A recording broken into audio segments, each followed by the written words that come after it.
உலகெங்கிலும் நடக்கும் முக்கிய நிகழ்வுகளை குறுஞ்செய்தி வடிவத்தில் தெரிந்து கொள்ள ஆதன் செயலியை டவுன்லோட் செய்யுங்கள். ஆதன் செயலியை டவுன்லோட் செய்ய டிஸ்கிரிப்ஷனில் உள்ள லிங்கை கிளிக் செய்யவும். ஐயா முதலமைச்சர் வெயில் அதிகமாக இருக்குன்னு கொடைக்கானல் போய் தங்கி இருக்கிறாங்க. அப்போது இந்த தன்மை என்பது இந்த மாதிரி காலத்தில் அங்கே போய் தங்கணும்னு இருக்கு.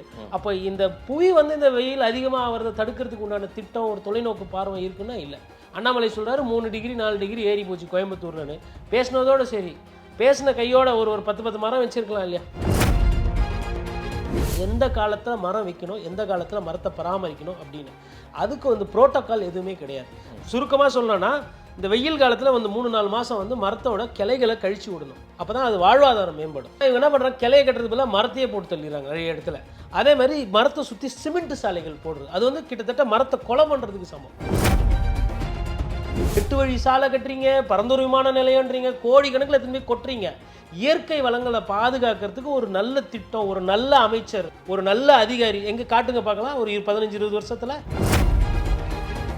ஊட்டி நீலகிரி என்பது பார்த்திங்கன்னா, அது ஒரு தமிழகத்தோட ஒரு வாழ்வாதாரம். ஒரு 10 மாவட்டங்களுக்கு ஒரு தண்ணி பெருக்கி தரக்கூடிய ஒரு இடம். அந்த இடம் இன்றைக்கி இந்த அளவுக்கு இருக்குன்னும் போது கொஞ்சம் அது சென்னையில் தண்ணி டெய்லி வருதா குடிக்க, ஊட்டியில் இல்லை கோயம்புத்தூரில் இல்லைன்ற மாதிரிலாம் பேசுகிறாங்க.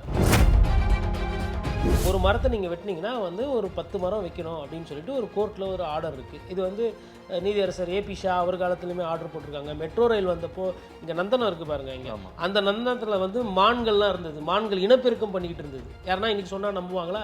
சைதா பாமா நம்ம நந்தனத்தில் சைதாப்பேட்டில் மான்கள் கூட்டமாக வாழ்ந்தது. கிண்டியில் கூட்டமாக வாழ்ந்துருக்கு மான். நகரத்தில் இருக்க முடியலன்னு மலை மேலே போனால் அங்கே திங்குன்னு ஆடிச்சுன்னு அவங்க. அந்த மாதிரி மலை பிரதேசங்களில் இன்றைக்கி பெரிய பிரச்சனைகள் இருக்குது. அது ஊட்டி ஆகட்டும், ஏலகிரி ஆகட்டும், ஏற்காடு ஆகட்டும், ஒரு கட்டுக்கடங்காத வளர்ச்சி. அதாவது வளர்ச்சின்னா அதுக்கு ஒரு விகிதாச்சாரம் இருக்கணும். இது ஏதோ கேன்சர் கட்டிகளை போல் அங்கங்கே கட்டடம் வர்றது, அங்கங்கே மரங்கள் வெட்டப்படுறது. நீங்கள் 65 லட்சம் 66 லட்சம் இந்த மாதிரி லட்சக்கணக்கில் மரம் வச்சுருந்தீங்கன்னா தமிழகம் இன்றைக்கி அமேசான் ஃபாரஸ்ட்டாக மாறி இருக்கும், காடாக மாறி இருக்கும். கிடையாது, 33 விழுக்காடு இருக்கணும் காட்டினுடைய அந்த அமைப்பு. அது இல்லை. நம்ம 21 விகிதாச்சாரத்துக்கு நொண்டிக்கிட்டு இருக்கோம். அதில் இன்னொரு கள ஆய்வு என்ன சொல்லுதுன்னா, அண்ணா யூனிவர்சிட்டியில் கூட ஒரு ஸ்டடி பண்ணியிருக்கிறாங்க. இன்னும் ஒரு சில ஸ்டடீஸ் எல்லாம் பண்ணியிருக்காங்க. என்ன சொல்கிறாங்கன்னா, தானி ஃபாரஸ்ட்னு சொல்லுவாங்க. அதாவது முள்புதர் அடங்கிய காடுகளோட எண்ணிக்கை அதிகமாகுது. அதிகமான ஹாட்டஸ்ட் டிஸ்ட்ரிக்டாக ஈரோடு எமர்ஜ் ஆகிட்டு இருக்கு. இது இப்படியே போச்சுன்னா ஈரோடு இன்னும் ஒரு 2 டிகிரி 3 டிகிரி ஏறிச்சுன்னு வச்சுக்கோங்களேன். ஈரோட நிலைமை என்ன? ஈரோடில் எவ்வளோ விவசாயம் இருக்குது? விவசாயம் பட்டு போயிடும். ஒரு அளவுக்கு தான் அது தண்ணி தாங்கும். இன்றைக்கி கிருஷ்ணகிரியில் என்ன பிரச்சனை? மாம்பழம் பயிர் அங்கே குறைஞ்சி போயிருக்கு. தண்ணி டேங்கரில் வாங்கி ஊற்றுறாங்க. தண்ணியை டேங்கரில் வாங்கி ஊற்றுனா மாம்பழத்தோட விலை என்னன்னு விற்பீங்க. வெளியிலேயே போவாதீங்கன்னு அரசாங்கம் கோரிக்கை வைக்குது. இன்னைக்கு சென்னையில் 11 மணிலேருந்து மாலை 3 மணி வரைக்கும் வெளியில் போவாதீங்கன்னு. இன்னும் கத்திரியே வரலங்க. அதாவது முன்னாடி 4 சீசன் இருந்தது. சம்மரு, வின்டரு, மான்சூன், அதாவது மழைக்காலம், அதுக்கப்புறம் ஸ்ப்ரிங்குன்னு வாங்க. இதில் இந்த ஸ்ப்ரிங்குன்ற ஒன்று தான் காணும். இந்த ஆட்டம்ன்ற ஒன்று எப்போ வருது போகுதுன்னே தெரில. இப்போ நீங்கள் தமிழ்நாடோட அந்த இது எடுத்தீங்கன்னா, பருவகால அந்த மாற்றம் எடுத்திங்கன்னா, weather pattern hot, hotter, hottest, very bad weather, இப்படி போயிடுச்சு. பல்வேறு துறைகளில் சிறந்த ஆளுமைகளை சந்தித்து நாம் நேர்காணல் எடுத்து வருகிறோம். அந்த வகையில் மீண்டும் நம்மோடு இணைந்திருக்கிறார் பத்திரிகையாளர் கோட்டீஸ்வரன் அவர்கள். அவரிடம் கேட்பதற்கு நிறைய இருக்கின்ற வாரங்கள் அவரிடமே கேட்போம். வணக்கம் கோட்டீஸ்வரன் சார். நேயர்களுக்கு அன்பு வணக்கம். எப்படி இருக்கீங்க? வெயிலில் கொஞ்சம் ஏதோ அப்படி இருக்கும். ஆனால் இந்த வருடம் அதிகமான வெயில் மக்களின் அன்றாட வாழ்க்கையே பாதித்து இருக்கிறது அப்படின்னு தான் சொல்ல முடியும். இந்த ரெட் அலர்ட், மஞ்சள் அலர்ட் இதெல்லாம் இப்போ தான் பார்க்குறோம். நாம மழைக்காலங்களில் சொல்லுவாங்க, இப்போ வெயிலுக்கே இப்போ சொல்ல ஆரம்பிச்சிட்டாங்க. எப்படி பார்க்குறது? பருவகால மாற்றம் கண் எதிரில் தெரியுது. ஆக்சுவலாக அது ரொம்ப முக்கியமான கேள்வியாக கூட பார்ப்போம். இப்போ பேட்டிக்கு முன்னாடி போகிறதுக்கு முன்னாடியே பார்த்தீங்கன்னா, கொடைக்கானலில் வரலாறு காணாத அளவுக்கு ஒரு போக்குவரத்து நெரிசல் இருக்குது. ஜனங்களால் மற்ற இடத்துல இல்லை, அங்கே போகிறாங்க. ஊட்டியை பொறுத்தவரையிலும் பார்த்தீங்கன்னா ஒரு ஆல்மோஸ்ட் ஒரு 70-80 ஆண்டுகளுக்கு பிறகு நேற்று ஒரே நாள் 11 டிகிரி ஏறி இருக்குது. உங்களுக்கு பைக்காரலையோ இல்லை குந்தாலியோ ஆகட்டும், மேலே தண்ணி இல்லாமல் ஒரு சிக்கல் இருக்குது. அங்கே இருக்கிற வனவிலங்குகளுக்கு தண்ணி இல்லை, குடிக்கிறதுக்கு தண்ணியை 3 நாட்கள் ஒரு மாதிரி போகிற மாதிரி ஒரு சூழல் இருக்குது. இப்போ ஊட்டி நீலகிரி என்பது பார்த்திங்கன்னா, அது ஒரு தமிழகத்தோட ஒரு வாழ்வாதாரம். ஒரு 10 மாவட்டங்களுக்கு ஒரு தண்ணி பெருக்கி தரக்கூடிய ஒரு இடம். அந்த இடம் இன்றைக்கி இந்த அளவுக்கு இருக்குன்னும் போது கொஞ்சம் அது சென்னையில் வந்து தண்ணி டெய்லி வருதா குடிக்க, ஊட்டியில் இல்லை, கோயம்புத்தூரில் இல்லைன்ற மாதிரிலாம் பேசுகிறாங்க. அது கொஞ்சம் கூர்ந்து கவனிக்க வேண்டிய ஒரு பிரச்சனை தான். நம்மோட பொறுப்பும் இதில் இருக்குது சார். இந்த தலைவர்கள் அவங்களுடைய பிறந்தநாள் கொண்டாடும் போதோ, அதே போல் தலைவர்களை நினைவுபடுத்தும் போதோ 10 லட்சம் மரக்கன்று, 50 லட்சம் மரக்கன்றுன்றாங்க. இந்த மரக்கன்றெல்லாம் எங்கே நடுறாங்க, எங்கே அது மரமாகுது, எங்கே அது செடியாக இருக்குன்னே நமக்கு தெரியவே மாட்டேங்குது. அது யாருமே நம்ம ஃபாலோ பண்ணுறதே இல்லைல்ல. இல்லை, நம்ம ஃபாலோ செய்திகள்லாம் வருது. அதாவது ஒரு உண்மையான ஒரு அக்கறை இருக்கணும். உதாரணத்துக்கு அம்மையார் ஜெயலலிதா காலத்துலலாம் 65வது பிறந்தநாள்லாம் 65 லட்சம் மரக்கன்றுகள். இப்பொழுது இருக்கக்கூடிய முதலமைச்சர் அவரோட பிறந்தநாளுக்கும் மரம் வைக்கிறாங்க. வனத்துறைக்கு வந்து அதற்குன்னு ஒரு அஃபாரஸ்டேஷன் ப்ராஜெக்ட் சொல்லுவாங்க, தமிழ்நாடு அஃபாரஸ்டேஷன் ப்ராஜெக்ட் சொல்லிட்டு. அந்த ப்ராஜெக்டில் பார்த்திங்கன்னா அவங்க வந்து வேர்ல்டு பேங்க்குக்கிட்டேயும் ஃபண்டு வாங்கிலாம் செடி வைக்கிறாங்க. அதாவது இது வந்து கிட்டத்தட்ட ஒரு பெரிய ஊழல். இது வந்து இன்னி தேதி வரலும் விசாரிக்காமல் பல அரசாங்கம் இதை கடந்து போயிருக்கு. அப்படியே எடுத்துக்கலாம். இல்ல அரசாங்கமே இதுக்கு பார்ட்னர் கூட. இந்த மரக்கன்று வைக்கிறதுல ஊழலா? ஊழல் இருக்கிறது. எப்படின்னு இது ஒரு கணக்கு காட்டுவாங்க இத்தனை. ஆமா, இது வந்து எப்படின்னு பாத்தீங்கன்னா, இப்போ கோர்ட் வந்து ஒரு ஆர்டர் இருக்கு. ஒரு மரத்தை நீங்க வெட்டினீங்கன்னா வந்து ஒரு 10 மரம் வைக்கணும் அப்படின்னு சொல்லிட்டு ஒரு கோர்ட்ல ஒரு ஆர்டர் இருக்கு. இது வந்து நீதியரசர் ஏபி ஷா அவர் காலத்துலயுமே ஆர்டர் போட்டிருக்காங்க. மெட்ரோ ரயில் வந்தப்போ இங்க நந்தனம் இருக்கு பாருங்க, இங்க அந்த நந்தனத்துல வந்து மான்கள்லாம் இருந்தது. மான்கள் இனப்பெருக்கம் பண்ணிக்கிட்டு இருந்தது. யாருன்னா இன்னைக்கு சொன்னா நம்புவாங்களா? சைதா, ஆமா, நம்ம நந்தனத்துல சைதாப்பேட்டில் மான்கள் கூட்டமா வாழ்ந்தது. கிண்டியில கூட்டமாக வாழ்ந்திருக்கிற மான். உங்களுக்கு சென்னையே எடுத்திங்கன்னா வந்து ஒரு வண்டலூர் வரலும் வந்து சிறுத்தை வந்து போனதுக்கு உண்டான அடையாளம் இருக்குது. வேங்கை வாசல்னு ஒரு இடம் இருக்குது. அதே மாதிரி வந்தீங்கன்னா இப்போ கூட பாருங்கள், இப்போ ஒரு சிறுத்தை வந்து ஊருக்குள்ளே வந்திருக்கு. அதாவது இதெல்லாமே வந்து வனங்களாக இருந்து வாழ்ந்த ஒரு இடம் தான். முதல்ல நம்ம ராஜ்பவனில் மான்கள் இருக்குது, இன்னும் மான்கள் இருக்குது. ராஜ்பவனில் வந்து பார்த்திங்கன்னா உங்களுக்கு லயன்டெல் இது சொல்லுவாங்க, பிளாக் பக் சொல்லுவாங்க. பிளாக் பக் எப்படின்னா அது வந்து வெளிமான்வாங்க.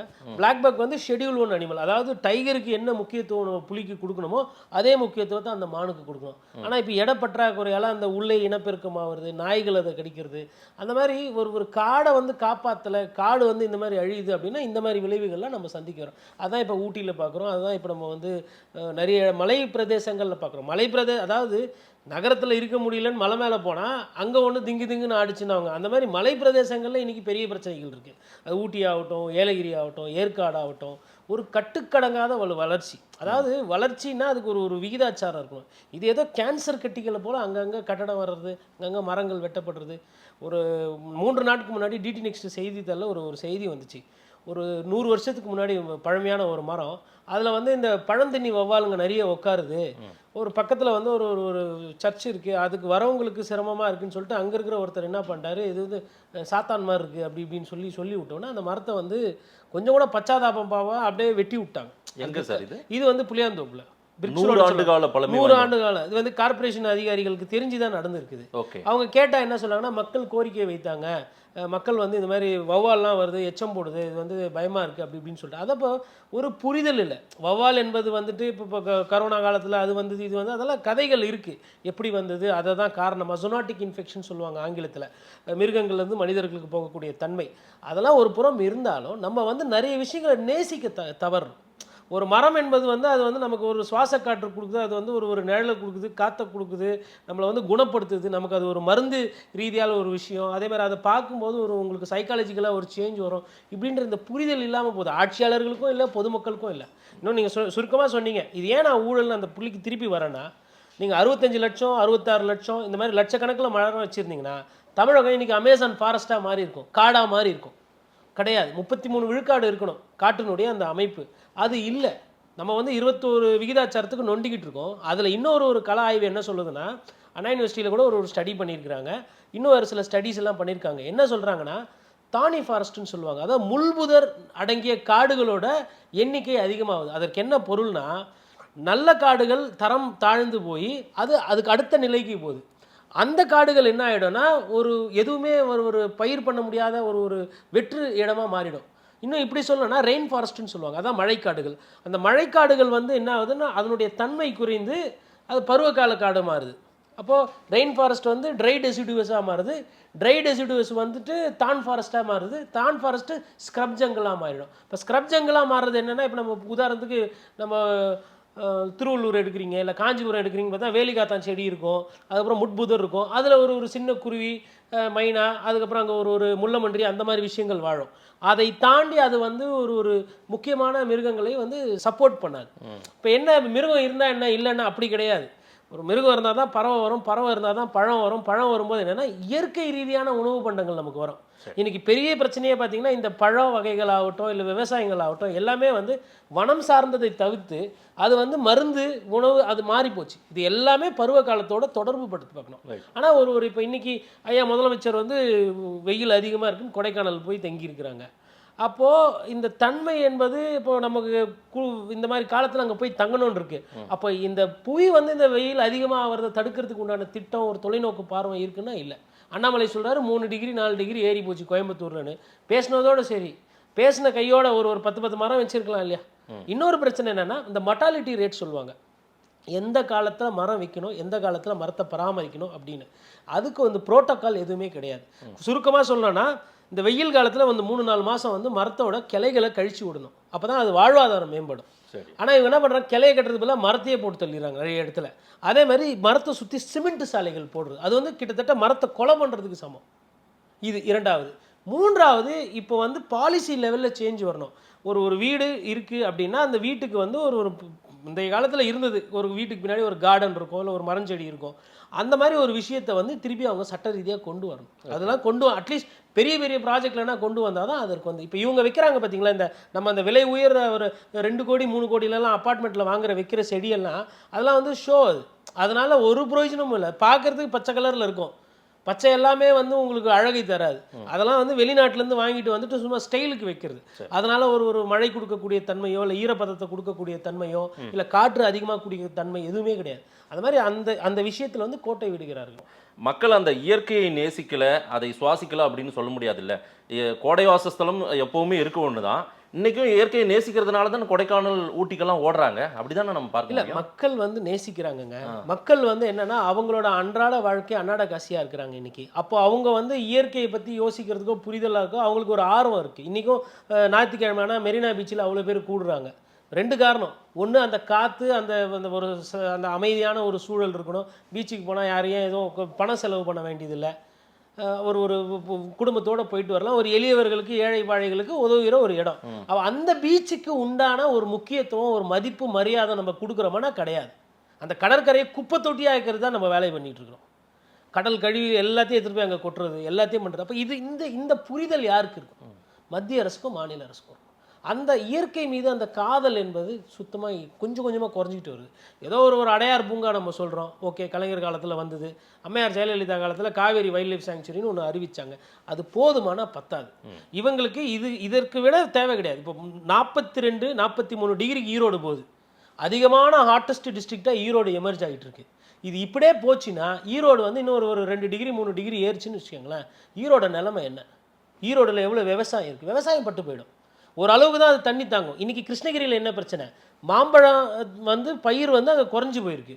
தண்ணி வந்து டேங்கரில் வாங்கி ஊற்றுறாங்க. தண்ணியை டேங்கரில் வாங்கி ஊற்றுனா மாம்பழத்தோட விலை என்னன்னு விற்பீங்க? சாதாரண ஆளுக்கு மாம்பழமே எட்டாக்கனியாக போயிடும். அப்புறம் இப்போ திருப்பி பழைய கதை தான் வரும். முருகருக்கா இல்லை விநாயகருக்கா அந்த மாம்பழன்ற மாதிரி ஆக்கி விட்ருவாங்க. இதெல்லாம் யோசிக்கணும், அறிவு கூர்ந்து பார்க்கணும். 8 வழி சாலை கட்டுறீங்க, பரந்தூர் விமான நிலையன்றீங்க, கோடிக்கணக்கில் திரும்பி கொட்டுறீங்க. இயற்கை வளங்களை பாதுகாக்கிறதுக்கு ஒரு நல்ல திட்டம், ஒரு நல்ல அமைச்சர், ஒரு நல்ல அதிகாரி எங்கே காட்டுங்க பார்க்கலாம். ஒரு 15-20 வருஷத்தில் அதாவது பெஸ்ட் மினிஸ்டர்ஸ், பெஸ்ட் செக்ரட்டரிலாம் பார்த்தா பிடபிள்யூடிக்கு, அப்புறம் ஹெல்த் டிபார்ட்மெண்ட்டு, அப்புறம் எஜுகேஷன் டிபார்ட்மெண்ட்டு, எல்லாம் துட்டு அதிகமாக இது பண்ணுற டிபார்ட்மெண்ட்டு. உண்மையிலே ரொம்ப மோசமாக, ரொம்ப கூர்ந்து கவனிக்க வேண்டியது ஒரு 3 துறைங்க. ஃபிஷரிஸு, ஏன்னா மீனவர்கள் சம்மந்தப்பட்ட வாழ்வாதாரம் மேம்படுத்துகிற விஷயம். 2வது அனிமல் ஹஸ்பெண்ட்ரி, உங்களுக்கு வந்து இந்த பால் உற்பத்தியில் இருந்து விவசாய கொள்முதல் விஷயங்கள் டீல் பண்ணுறது. 3வது வந்து அக்ரிகல்ச்சரு. அதுக்கப்புறமா வந்து இது 3த்தை விட முக்கியம் ஃபாரஸ்ட் டிபார்ட்மெண்ட். ஏன்னா உங்களுக்கு பேசிக்கான அந்த தண்ணி இந்த 3த்துக்குமே தேவைப்படுறது உற்பத்தி ஆகிறது அங்கே தான். அப்போ காடுகள்னால் அங்கே பிளாஸ்டிக் போடக்கூடாது, அங்கே மரம் செடி கொடிகள் வரணும். என்ன மாதிரி மரம் செடி கொடிகள் இருக்குது? அதில் வந்து பார்த்திங்கன்னா சீமை கருவேலம் அந்த மாதிரி நிறைய வீடெல்லாம் இருக்குது. அதாவது எக்ஸோட்டிக், நம்ம ஊருக்கு தேவையில்லாத அந்நிய இடத்துலேருந்து வந்து இங்கே பயிராக பெருசாக வளர்கிற செடிகள் இருக்குது. அதெல்லாம் நீங்கள் அகற்றினா தான் இந்த தண்ணி வளத்தை வந்து பெருக்க முடியும். அதற்கும் ஒரு தொலைநோக்கு பார்வை இருக்குன்னா திட்டம் பண்ணிக்கிட்டு இருக்காங்க. கோர்ட்டு கேட்டாங்க, இந்த லாண்டானா அமெரிக்கா சொல்லுவாங்க. அதுக்கப்புறமா வந்து உங்களுக்கு அதில் நிறைய இருக்குது, இன்வேசிவ் ஸ்பீசிஸ் சொல்லுவாங்க ஆங்கிலத்தில், வீட்ஸுன்னு வாங்க. அதெல்லாம் எடுக்கணும். அது என்னென்னா எடுக்கும்போது அதை விட இன்னும் வீரியமாக வளருது. அப்போ அதற்கு வந்து ஒரு ஆராய்ச்சியாளர், அதற்கு வந்து வெளிநாட்டிலேருந்து சயின்டிஸ்ட் கூப்பிட்டுட்டு வந்துட்டு இது என்ன பண்ணலாம் ஏது பண்ணலாம்னா அதற்கெல்லாம் திட்டம் இல்லை. காட்டை காப்பாற்றுறதுக்கோ இல்லை அந்த வனங்களை பாதுகாக்கிறதுக்கோ ஒரு தொலைநோக்கு பார்வையான திட்டம் என்னை பொறுத்தவரையிலும் கேட்டிங்கன்னா தமிழக அரசுக்கோ இல்லை இதுக்கு முன்னாடி இருந்த இன்னைக்கு இருக்கிற திமுக அரசோ இல்லை இதுக்கு முன்னாடி இருந்த அதிமுக அரசுக்கோ ஒரு பெரிய பார்வையோ இல்லை ஒரு பெரிய ஒரு இது கிடையாது. இப்போ இன்னைக்கு கண் எதிரில் தெரியுது. இப்போ இன்னைக்கு வந்து நம்ம சொல்கிறோம், இப்போ 3 நாள் வந்து தொடர்ந்து ஆரஞ்சு அலர்ட் கொடுக்குறாங்க, எல்லோ அலர்ட் கொடுக்குறாங்க. வழக்கமாக இந்த அலர்ட் எதுக்கு கொடுப்பாங்கன்னா மழை வெள்ளம் வரும் புயல் வரும் அப்படின்னு தான் கொடுப்பாங்க. வெளியிலேயே போகாதீங்கன்னு அரசாங்கம் கோரிக்கை வைக்குது. இன்னைக்கு சென்னையில் 11 மணிலேருந்து மாலை 3 மணி வரைக்கும் வெளியில் போகாதீங்கன்னு. இன்னும் கத்திரியே வரலங்க. அதாவது முன்னாடி வந்து 4 சீசன் இருந்ததுங்க. அதாவது சம்மரு, வின்டரு, மான்சூன், அதாவது மழைக்காலம், அதுக்கப்புறம் ஸ்ப்ரிங்குன்னுவாங்க. இதில் இந்த ஸ்ப்ரிங்குன்ற ஒன்று தான் காணும். இந்த ஆட்டம்ன்ற ஒன்று எப்போ வருது போகுதுன்னே தெரில. இப்போ நீங்கள் தமிழ்நாடோட அந்த இது எடுத்தீங்கன்னா பருவகால அந்த மாற்றம் எடுத்திங்கன்னா weather pattern hot, hotter, hottest, very bad weather இப்படி போயிடுச்சு. அதாவது வெயில், அதை விட அதிகமான வெயில், மிக மோசமான வெயில், சாவர் அடிக்கிற வெயில், வெளியே வராத அளவுக்கு வெயில், இப்படி தான் போயிட்டுருக்கு. அப்போ இதெல்லாம் வந்து ஒரு தமிழகம் என்பது இவ்வளோ பெரிய ஒரு மாநிலம், அது ஒரு நாடுக்கு சமம் நம்மளோட ஜனத்தொகையோ ஏதோ. அப்போது இந்த மக்கள் வந்து நன்றாக வாழறதுக்கு இப்போ இன்றைக்கி வந்து இப்போ அதிகமான ஆள் போகிறாங்க, அதனால் இ பாஸ் வந்து கொடுங்க அப்படின்னு கோர்ட்டே தலையிட்டு கொடைக்கானலுக்கும் ஊட்டிக்கும் அதிகமான வாகனங்கள் அனுப்பாதீங்க, ஒரு மலை எவ்வளவு வாகனங்களை தாங்கும் எவ்வளோ புகைகளை தாங்கும் அப்படின்றது ஒரு கணக்கெடுங்கன்றாங்க. இது இப்போ பேசக்கூடாதுங்க, 10 வருஷத்துக்கு முன்னாடி பண்ணியிருக்கணும். யார் கட்டட பர்மிஷன் கேட்டாலும் காசை வாங்கிட்டு கொடுத்துட்றது. ஒரு ஒரு ஒரு அது ஹில் ஏரியா வயலேஷன் சொல்லுவாங்க, ஹாக்கா கமிட்டி வயலேஷன் அதை பண்ணுறாங்க, டவுன் பிளானிங் ரூல்ஸில் வயலேஷன் சொல்லுவாங்க அதை பண்ணுறாங்க. அதுக்கப்புறம் பஃபர்னு சொல்லுவாங்க, ஒரு வனத்துக்கும் ஒரு ஊருக்கும் நடுவில் ஒரு இடைப்பட்ட இடம் இருக்கணும். அது எது இருக்குன்னா அங்கே இருக்கக்கூடிய அந்த பிரச்சனைகளை வந்து தாங்குவதற்கு. அதாவது ஒரு யானை இருக்குது அப்படின்னா, யானை காட்டில் இருக்குது, இங்கே வந்து விவசாய நிலம் இருக்குன்னா நடுவில் ஒரு 20 கிலோமீட்டர் இல்லை 30 கிலோமீட்டர் விடணும். அப்போ தான் யானை வர்றது ஊரில் தெரியும். இல்லை யானை வந்து சம்டைம்ஸ் இங்கேயே மேய்ஞ்சிட்டு கூட திருப்பி போயிடும். இவங்க என்ன பண்ணுறாங்கன்னா ஃபாரஸ்ட் டிபார்ட்மெண்ட் பவுண்ட்ரியும் ரெவென்யூ லேண்டு பவுண்ட்ரியும் ஒத்த கல்லில் டிஃப்ரென்ஸ் இருக்குது. 5 மீட்டர் தள்ளி ஃபாரஸ்ட் டிபார்ட்மெண்ட் பவுண்ட்ரி, 5 மீட்டர் தள்ளி இந்த சைடு வந்து ரெவென்யூ லேண்டு இல்லை விவசாய நிலம். இப்போ யானைக்கு தெரியுமா இங்கே கல் இருக்குது, இது பட்டாய நிலம், இது சிட்டா நிலம், இது மேய்க்கால் புறம்போக்குன்னு கிடையாது. அப்போ இந்த திட்டமே கிடையாது. இங்கே வேடந்தாங்கல் இருக்குது நம்ம பக்கத்தில் பறவைகள் சரணாலயம், அதுக்கு வந்து 5 கிலோமீட்டர் இருந்தது பஃபர், பறவைகள்லாம் வந்து போகிற இந்த 5 கிலோமீட்டரில் எதுவும் நீங்கள் டெவலப்மெண்ட் பண்ணாதீங்க. காரணம்னா பக்கத்தில் இருக்க உத்திரமேரூர் ஆகட்டும் இல்லை இந்த சைடில் இருக்கிற வேடந்தாங்கல் ஆகட்டும், அதை சுற்றி ஒரு 16 குட்டி குட்டி குட்டைகள்லேருந்து ஏரிகள் இருக்குது. இது எல்லாமே அங்கே இருக்கக்கூடிய காஞ்சிபுரத்துலேயும் மேல்மருவத்துலேயும் இருக்கிறவங்களுக்கு விவசாயத்துக்கு பயன்படுற இடம். இப்போ இந்த பறவை சரணாலயத்தை பாதுகாக்கிறதுனால நீங்கள் அங்கே விவசாயத்தையும் பாதுகாக்கிறீங்க. அப்போ இவங்க என்ன பண்ணுறாங்கன்னா அந்த பஃபரை வந்து குறைக்கிறதுக்கு ஒரு ஆர்டர் போட்டாங்க கடந்த அதிமுக ஆட்சியில், 5 கிலோமீட்டர்லேருந்து 3 கிலோமீட்டர்னு. சரி, திமுக ஆட்சியில் வந்தப்பவும் பார்த்தீங்கன்னா அதை இதெல்லாம் சரி பண்ணுவாங்கன்றது அந்த அழுத்தம் இன்னமும் இருக்குது. ஒரு முடிவு எடுக்கணும்ல, இந்த இடத்த நாங்கள் தொடமாட்டோம், இந்த இடம் வந்து நம்ம ஒரு சில இடங்களை வந்து அப்படியே சமவெளியில் விட்டால் தான் அது பிரச்சனை இல்லை. இப்போ இங்கே வள்ளலாரோட இடம் என்ன சொன்னார் ஐயா, வள்ளலார் பெருமான் வந்து அன்றைக்கே சொன்னார், பெருவெளியில் கட்டடம் கட்டாதீங்க, பெருவெளி என்பது அப்படியே இருக்கட்டும், அது விவசாயத்துக்கோ இல்லை சாமி கும்பிடுவதுக்கோ அந்த ஒரு ஒளியை பார்க்கறதுக்கோ அது ஒரு தரிசனம் தர ஒரு இடமா இருக்கட்டும். நாங்கள் அங்கே போய் கட்டடம் கட்டுவேன்னு போய் உட்காடுறாங்க. அந்த சன்மார்க்கத்தில் இருக்கவங்களுக்கு வள்ளலார் பெருமானுக்கு கோயில் கட்டுறதோ கட்டடம் கட்டுறதோ அவங்க வேண்டான்னு சொல்லலை, ஒரு காலி மேய்க்கால் இடமா இருக்கிற இடத்துல பண்ணாதீங்க, அது அவரே விரும்பலைன்னு சொல்லி நீ கோர்ட்டுக்கு போய் கோர்ட் வந்து மே 10ஆம் தேதி வரலாம் ஒரு இடைக்கால நிவாரணம் கொடுத்துருக்காங்க. அது வரலாம் கட்டாடிதீங்கன்னு சொல்லியிருக்கிறாங்க. அப்போ இவங்களுக்கு புரிதல் இல்லைன்னு தானே பார்க்கணும். சரி, ஒரு விழிப்புணர்வு பதிவு, இதை நம்ம அப்படியே மக்களுக்கு கொடுப்போம், அதுவும் அதிகார மையத்துக்கு போய் சேரட்டும், ஏதாவது மாறுதான்றதை பார்ப்போம். நம்ம இந்த கோடை வெப்பத்தை ஒட்டி இவ்வளோ விஷயங்கள் நீங்கள் சொல்லியிருக்கீங்க. அதே போல் அரசியல் வெப்பமும் தேர்தல் காலம் அதுவும் சூடு பறந்துட்டு தான் இருக்கிறது.